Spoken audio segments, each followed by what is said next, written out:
Australian researchers have jumped through incredible hoops to get their hands on a controversial drug. Now they have it. Our first medicinal cannabis trial is underway and the world is watching.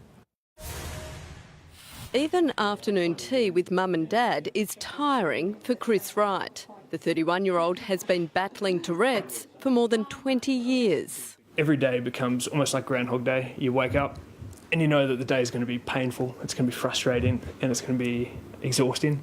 The syndrome causes uncontrollable verbal and physical tics. You know, I ended up leaving school early because I was getting bullied a lot. We remember him when he was in the early stages just almost knocking himself out. It's so scary when you're first diagnosed. But in the palm of their hands, Australian researchers may hold a magic oil, medicinal cannabis. What we think it might do is modulate some of the neurotransmitters involved in the brain of individuals with Tourette syndrome. Chris is the first of 24 patients needed for the 5-month clinical trial. The research team already going to extraordinary lengths. Oh my goodness, it's probably easier to deal with plutonium than cannabis, you know.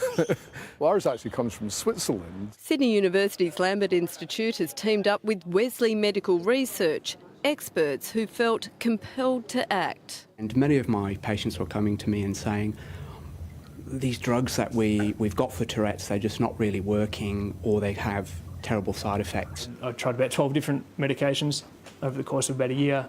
A few of them put me in hospital. But could this simple drop on the tongue change everything? In this oil is a reduced amount of THC. That's the molecule that gets you high. But cannabis has more than 500 bioactive molecules.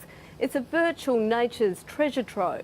I think it's a very interesting time. We're realising that cannabis is very complex. One really important point is that you don't necessarily have to get stoned in order to enjoy the therapeutic effect. Let's actually do the science here and work out, is this really a treatment that helps and is it safe? With the love of his family, Chris says it's already delivered. A bit of hope. I think hope's the biggest thing for people out there who are really suffering.